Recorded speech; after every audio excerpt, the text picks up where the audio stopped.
Hi everyone, it's Robin, RS Island Crafts, and welcome to my studio. I've had a few requests to show a little bit of a room tour here in where I sew, what I call my craft room, my studio, my sewing room. Ask me every day and I'll give you a different definition of what I call it. But people wanted to know what I have on my shelves, how I sort my scraps and keep everything organized, and how do I manage to keep my room so clean. The secret there is I have a second room that is a total disaster area where I keep all the extra fabric that I don't use on a daily basis. After my 3 kids moved out, I took over their bedrooms. This bedroom used to be Robbie's, my youngest, and the fabric room, I always call it the fabric room, I should really call it the messy room. So that room was always Justin's, and after he moved out, Robbie took it over for a few months and then it became mine.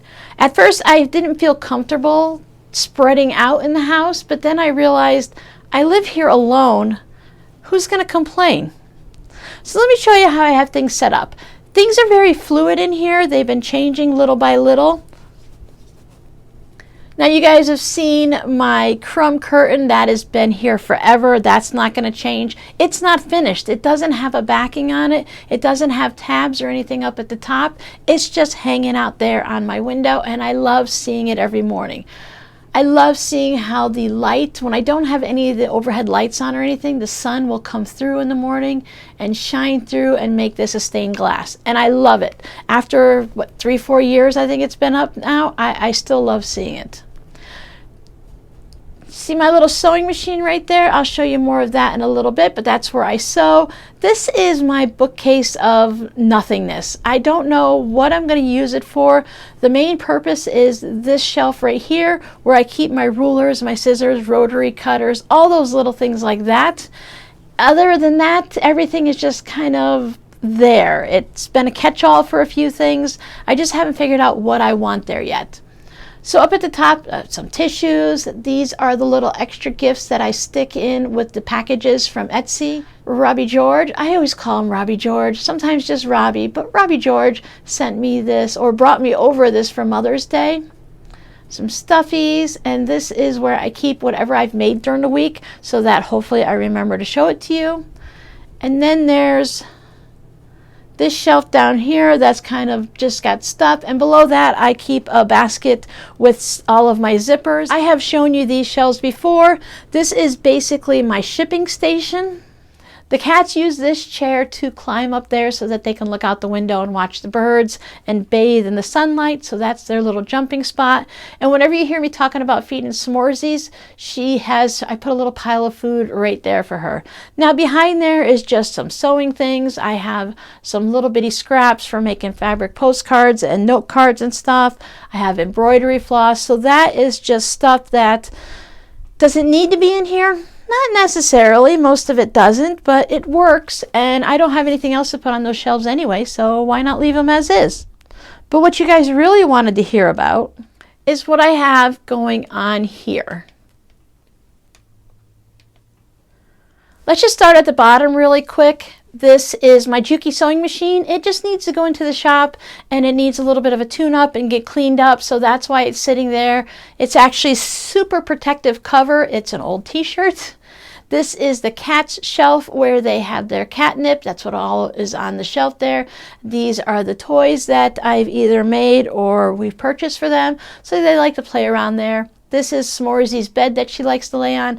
This is a little peek into Robbie's closet of things of his childhood. I haven't officially cleaned it out.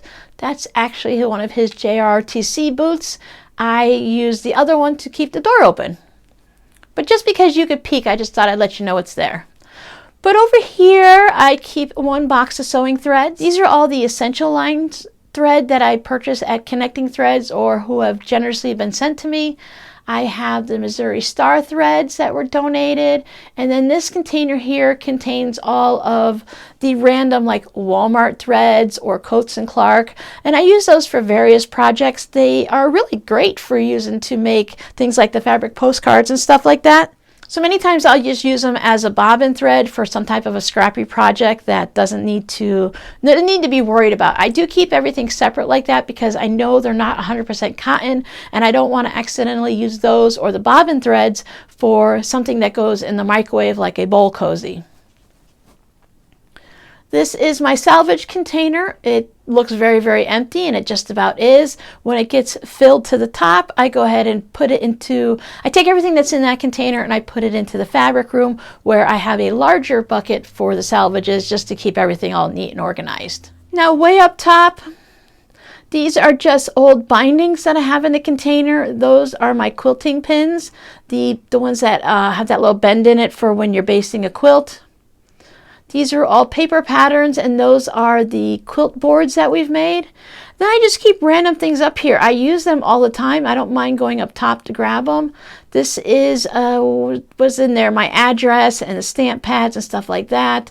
These are some lace zippers, regular zippers, and these, every time I cut off the little end of a zipper, I keep it in there for a future project.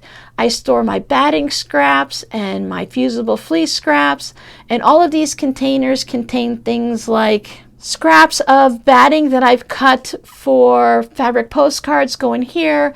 This is my heat and bond scraps, and then I have, this is the ultra hold that I have a project coming up that I'll show you guys how I plan on using that.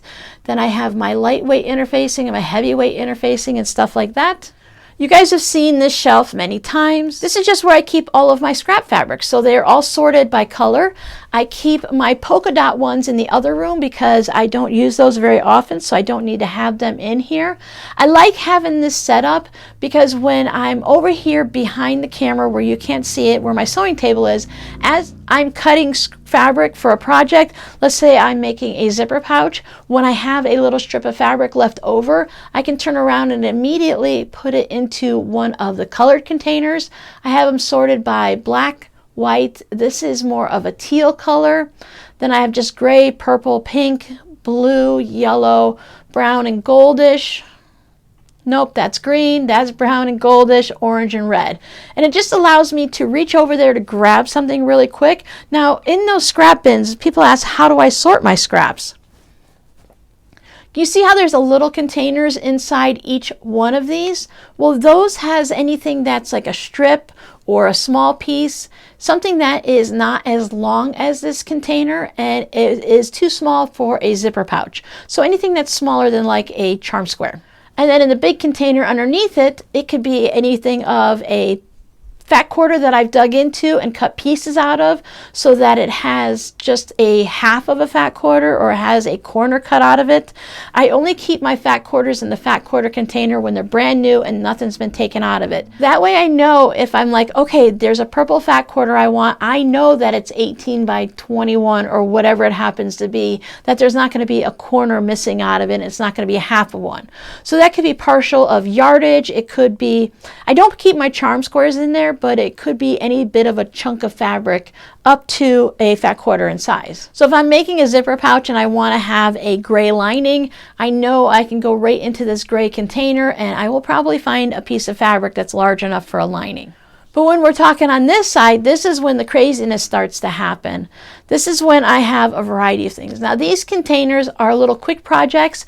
If I'm working on, just for instance, I have some half square triangles in there from a previous project that I'm working on, so I'll just pull that out, and if I want to sew for 10 minutes, I'll work on that in the morning or at the end of the day, and then I can just put it right back. And they're all self-contained in that little container that they have, those little bins.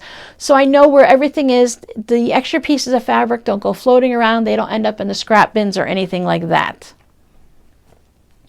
This shelf is just pure scraps, but these are novelty scraps.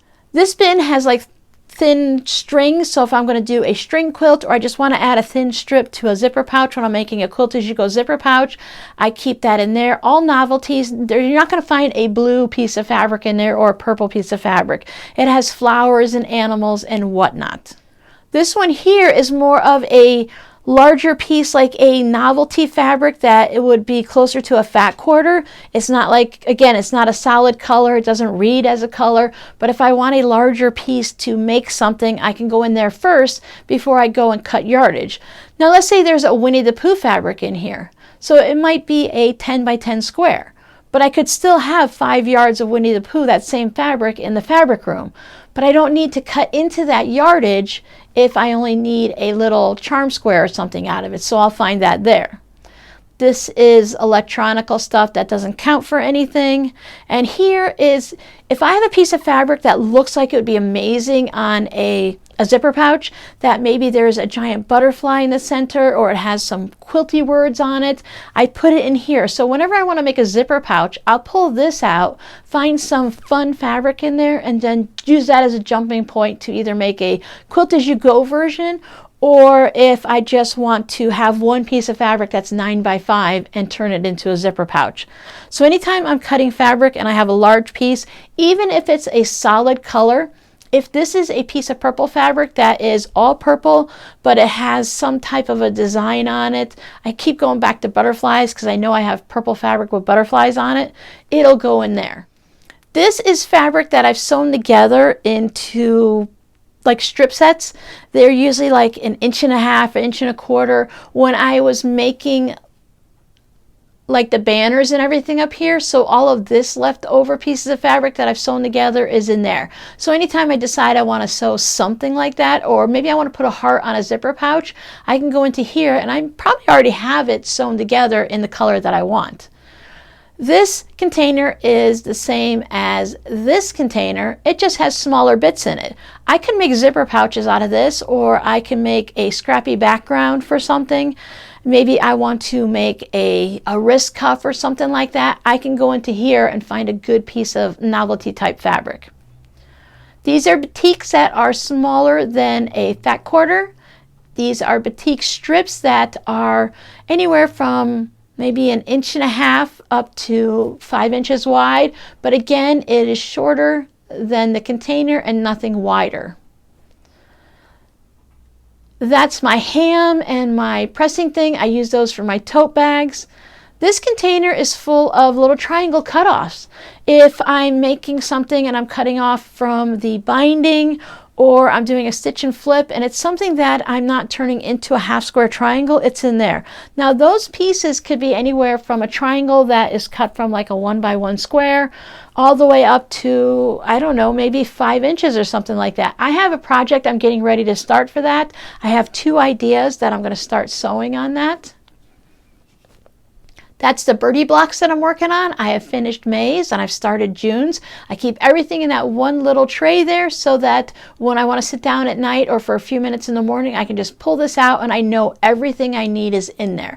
And that's the key for me, to keep everything in one spot, easy to reach, so I don't have to go digging for it. If I had to find the pattern and I had to find the hoop and then I had to find the right floss, forget it. So I have a whole bunch of floss in there that I think will go great for the year, and I can just keep working from there. I actually save all of the squares when I cut out the bottoms for the gussets on my tote bags. So all of those are quilted squares that are generally 2.5 inches, give or take, depending on the size of the tote. I have a project in mind for those too. I just don't have enough time for everything. Half square triangles, I believe, is what is in this container. Just a whole bunch of random half square triangles that are going to get turned into a scrappy something or another eventually. That's my placemat. When I sit down for lunch, I lay it out on the table on top of my cutting mat so I don't get any food on it, because I don't want to say I'm a sloppy eater, but sometimes I get a little clumsy and my hands, I have a little bit of that nerve issue, so they might shake and drop food somewhere and I don't want to get it on the cutting mat. I don't have a dining room table or anything. This is a dining room table that I sew on, so I just go ahead and use that to eat at. These are very thin pieces of fabric that reads as a color. Mostly the Crayola colors. You're not going to find anything with a butterfly or a heart on it. It's a thin piece of blue strip. We're talking thinner than the width of a shoelace width or less. And I have an art project for that. I've already filled this up once and I have it in a gallon Ziploc bag, and now I'm filling it up again. So I really need to get motivated and get going on that project. I'll pull these down in a minute, but these are the crafty quilty type books that I absolutely love, and I want to make sure they stay front and center so that I can look through them and work on some projects. We're going to do because I always think you guys are right here with me, but we're going to do a video coming up on this. This is my wax seal supplies. I have a flamingo wax seal to like seal envelopes and stuff. I was going to use it to seal all like the thank you cards I send out and everything, but unfortunately it makes my card thicker than the 1/4 inch that would mail for a simple stamp, so I can't use that, and they're just sitting there. But I'm going to make up a whole bunch of them and then use them for something fun. That's the container, the working container that I use for my scrappy cards. And then I have some, these are really thin pieces of batiks for an art project. You can't use them for any type of sewing or anything like that. That might be the half square triangles. That's the batik, and that means I have no idea what's in there. Oh, that's 2.5 inch squares. Anytime I cut from the lining of a tote bag, I put the pieces over there. Since they're 2.5 inch squares and they're cut from the lining, they're absolutely perfect and can be used for something else. I cut them before I sew around the bag, and since the lining is not quilted, it's just a 2.5 inch mini charm square. So that is going to get turned into something scrappy, and anytime I need a 2.5 inch square, I can look right there. So that's my half square triangles. That's the little bits for doing the art project, some type of an arty wall hanging of the little bits of batiks. And this one is anything that had fusible on it. So when I cut out these, I put a piece of fusible down and I cut around it, so that now has fusible on it. So if it's a 6.5 inch square and I've cut a 6 inch heart out of it, that still leaves that little bit around a framework what has the adhesive on it, the fusible heat and bond. So I'm saving that, and again, that's going to get combined with all of these other little things that I've been saving for just a really funky little crazy boho, I don't know, artsy type project. It's there. I don't mind saving it. It doesn't take up a lot of space, but when it gets to a certain point, I'm going to have to do something with it. So now you know what's in these containers. I have never been this organized. My grandmother was a pack rat, and I learned from her to save just about everything, and I do. So let me show you my sewing area. But you can see this is just a Better Homes and Garden dining room table that I picked up off of Walmart.com. I haven't changed any of my minis yet, but I really need to. When I do it, it's going to be a total overhaul. I'm going to take probably 90% of them down and put up new stuff, and I just don't have time. This is a curtain rod that I've had up here forever. I need to put a little support in the center. As you can see, it bows a little. And this is where I just keep all of my scissors, except for a couple that I keep here on the shelf. But then I have like pens and markers and highlighters and pencils and marking tools. The main thing is I just want to have all my scissors there. So whenever I'm doing a video, it's right here. You probably recognize this, and then you see my little sewing machine mat next to it, and you guys have seen this in the live stream, and that's pretty much it. It fits 2 chairs. I have a gaming style chair that I sit in when I'm working on the computer. That's my tablet that is always on this table. Right now I'm listening to an audiobook. I have to clear all of this out to put my laptop there when we do a live stream. Now, just to let you guys know, I did not clean up this room. I just walked in here this morning. When I turned the camera on, that's the first time I've been in the room this morning. I have a personal rule that when I am done for the day, unless I'm in the middle of sewing a big project and I have everything all laid out and organized, this gets cleaned up at the end of the day. Everything gets tidied up. It all gets wiped down. I don't have anything laying out. I don't like that mess. It really messes with my creativity. What happens behind me, I don't care too much until it starts feeling like a little claustrophobic, like it's going to fall over behind me. But with the bookshelves now, everything is everything is nice and tidy. I did clean up the bookshelves a few days ago just because I kept putting more and more bins and containers in there, and they were things that I weren't using. I don't need to keep my striped fabric in here. I don't use it that often. I don't need the polka dots in here. So I pulled a lot of those things out and just put them on the other bookshelves in the fabric room. So this is how I start my day, and this is how I end my day. I can't be creative in a mess. I can't cook dinner in a dirty kitchen. I will wash dishes before I make a dinner because I really need to have this clean. Now my floor might have a million threads on it. I vacuum it probably twice a week because of the amount of time. I'm in here 7 days a week. I come in about 8 o'clock in the morning and I stay till about 5 o'clock at night. And then I work on other things in the living room. But I create there's a lot of threads and a lot of thread dust in this room. My mini wall hasn't changed. It's all the same. I still have the Nomies up here from Helly. You guys saw, that's the view you saw when I was doing the quilt show. I had the camera up against the crumb curtain and then I stood in front of these. It's Florida, it's hot, gotta have a fan. So this is my gaming chair that I wheel around to the table when I'm working on computer stuff. This is where my TV used to be and it really had a big mess here. Now I did tidy this area up about 2 days ago, and that's when all of those partial projects and those little bins that got moved from here over to the bookshelf because they just don't need to be here. This is my important books this is where I pay my bills and where I go ahead and I write my list, and I keep those books over there so I know what I need to do each week. So if I have an idea, I write it down. I keep my chargers here. So this area is never clean, but it's never a mess. And you guys have seen these bins before. This is where I keep the fabric postcards that I'm going to be mailing out to my patrons. That's where I keep my waste bucket, so I can just wipe things right off the table. All the fabric scraps go right into there. And every now and then I will peek in there and pull out a larger piece and save it. And then I just keep my pins and stuff. So it's really not anything overly exciting. I do have the minis up here still. These have been here for as long as I've had them. This one's been several months, a few months. That one you saw recently, and I just stuck this one up a couple days ago. That's something I made with my patrons. I have them with the Loctite blue putty. I just take one piece of putty and I warm it up in my hands and cut it into 4 little pieces and put them in the corner.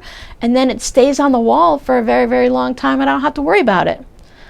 This is my little muse. That was from a swap from probably 10, 12 years ago. She's been with me ever since. This is where I keep my phone when I'm recording my WiP It Wednesday video, and you guys can tell I'm sitting over here by my sewing machine.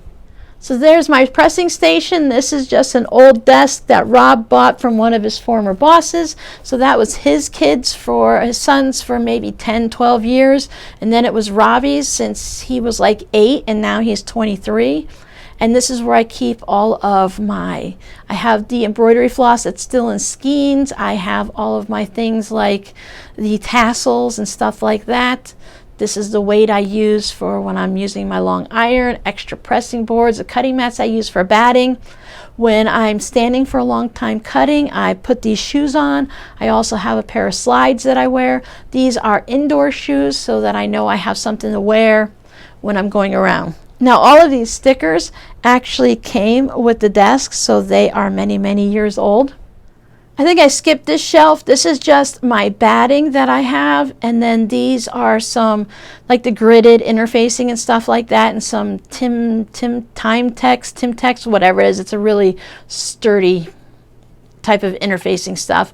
But this is where I keep the large pieces. I've been buying my batting on Amazon, and I buy a twin size, and a lot of times Amazon puts it on a discount, and it's not necessarily Amazon. I actually buy it from the Warm Company, so I don't know, does Amazon put it on sale or is it a Warm Company? Whoever it does, I watch for a sale and then I buy it, and it lasts me. I can use a small, like a crafty size or a crib size, that I use up in like a month. So depending on how many tote bags I'm making, the twin size can last me at least 2 months. So I hope that answers your questions about what is on the shelves behind me. How do I store my little scraps? I am not going to show you the fabric room. I thought about giving you a quick peek, but I think too many of you are going to have a heart attack when you see it, and then the others of you are going to go like, oh yeah, Robin, we're sisters. That's what my room looks like. I just haven't sorted everything in there and gotten it organized. I still have some empty shelves in there, but I need to make sure I'm ahead on all of my videos so I can have one day where I need to take all the fabric off the shelves and I need to separate it in between fabric for twining, fabric for making things for tutorials, fabric for the shop, and my personal fabric. And that's just going to take a little bit to get it all separated out. I have plenty of space to do it. I just need to do it. And then I have a nice comfy chair in there. It's an ugly chair, but it's a comfy chair. And that's where my dropsies go. When I have something and it comes in the mail, it just goes in there. I sort all of my scraps that you guys send me into my color bins, and I put some over into these that I know I'll use it for that. And then the rest just sits in the chair because I don't have that system in place over there yet. One day I will. I know this was a long video. Thank you guys so much for hanging out to the end. You need a scrappy word. How about chaos? I know this doesn't look like chaos to you, but if you've been here for a while, you've seen this room when I've had boxes just piled up to here before I was able to get these bookshelves and to get everything all neat and tidy and organized in here. The chaos was crazy. My son Justin would come over and he's like, I can't come into this room. It's giving me claustrophobia. I said, I totally understand. So I hope this gives you guys some ideas. You don't have to have the same system I do. You just have to think about how you use your fabric, what you make, and what makes sense to you. I did the Quiltville, the Bunny Hunter method, where you cut everything into 1.5-inch strips and 5-inch squares and 2.5-inch squares, and you keep everything like that. And you know what? I don't create that way, so that way doesn't work for me. I keep everything just as is. When you guys send me a weird piece of fabric that might be 3x7 with an angle cut in it, it goes right into the bin. If it's a blue fabric, it goes right into that blue bin. If it's something orange, it goes there. You guys work with a lot of blue. I work with a lot of blue. And apparently I work with a lot of brown too.